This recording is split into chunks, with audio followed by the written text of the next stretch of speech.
Hey guys, Scott here, and today I want to talk about the Lord of the Rings style epic saga that is the Japanese Dead by Daylight tournament. The mystery and the intrigue around this tournament was paramount to none. For one, I don't think like a lot of people even knew it existed. I just went to the Dead by Daylight's like the official YouTube channel, and it was just happening with like 20K viewers, and I was like, what is this? So I started watching it, and I was just perpetually in a state of confusion the entire time. Something about the fact that it was not English. I found like some very jankily translated rules, and it was just like the most whimsical, magical experience I've ever watched in DVD tournament because I didn't really know what was going on. So this whole grand story started, at least for me, last night. I just learned of it. I was just I had it recommended to me on YouTube, and then I checked, and there's a lot of people watching. So I was watching the game, and like it seemed like the people in the matches didn't really know what they were doing.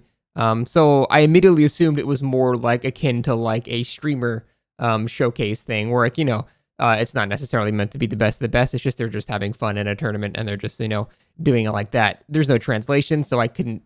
I was just assuming based on the way that they were playing. So I started Googling the actual information about the tournament itself, and I found a rule set kind of like it was very, very badly translated, and I could kind of understand what was going on. But something I learned from the article that I read was that it is not a streamer thing. It the article said that it was full of mature players, which again adds to the mystery. I'm not sure if that means it's all older gentlemen and ladies or it's all seasoned players, but it said it's mature players and not professionals. And I'm not really sure what the difference is. So that's one part of the intrigue I don't understand. Second, I assumed the entire thing was based on console because the way the killers and stuff were turning, it was very like like this.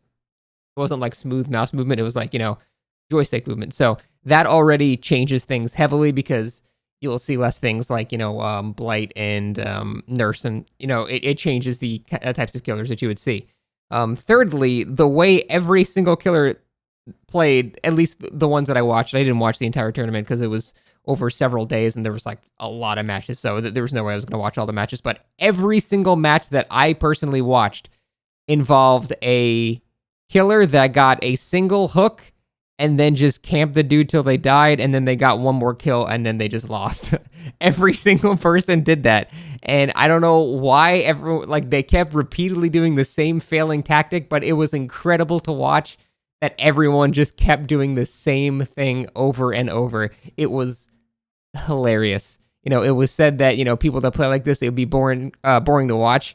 I found it hilarious because I was like, "There's no way they're gonna try this shit again. Like, it's not going to work. It's never worked." And yet they do it every time. So that was amazing to watch. And I further tried to read the rules, and from what I can understand, this tournament was using a very weird rule system where it's not based on hook stakes, it's just based on kills. So that actually made it make a lot more sense why people were just like getting one down and just camping people. But not that much sense, because if you do that, you're only going to get a maximum of 2 kills. Like, even with Noed, it's pretty hard to get more than that if you, against this somewhat efficient team, just face camp the first guy until he dies and then camp the second guy until he dies. It's pretty hard to get more than 2. And that's what happened in most of these matches. People just got exactly 2 kills, which means I guess they got 2 points. So even with the worst system of not accounting for hook states, it seems like it would still be better to actually try to kill everyone, because then you would get 5 points, which is way more. So I don't know. It was just hilarious to see them repeat the same exact strategy every single game. And yeah, the skill of the players involved, I'm not sure what mature players means from the article that I read, but most of the people in this tournament were just not good. This was definitely not meant to be like a super high skill tournament. Anyone that watches for more than 5 seconds can tell that it is it seems like there was no real barrier of entry. I saw a previous post that was announcing this tournament, and it was in Japanese and it was also badly translated, but it roughly said that people could apply to like be in it. So it seemed like there wasn't really that much like of a vetting process. It was just a random thing. And even in like, somewhat I say high profile tournaments, of which there really are none for this game, But the highest profile one I could think of was Hexy's tournament. And even in that one, I would say half the teams in there didn't really deserve to be in a tournament. So I can sympathize with that. Like they were, most of the teams in this, it seemed to just be, your standard average player. They didn't really have anything special going on. A lot of them didn't really even like look behind them in chases. They just held forward and dropped pallets a mile away from the killer. It was, and a lot of it honestly was like below average. So I don't know what the hell was happening here, but man, it was a blast to watch.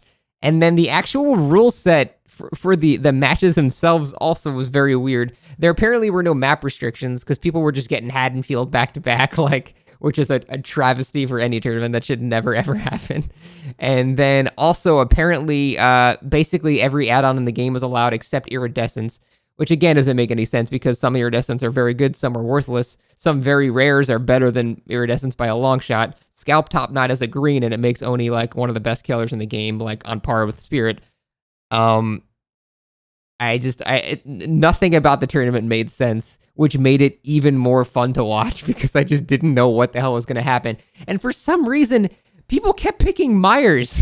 When I was watching this tournament, like 4 people in a row picked Myers. They would ban like Leatherface and then pick Myers. I don't understand anything that was happening.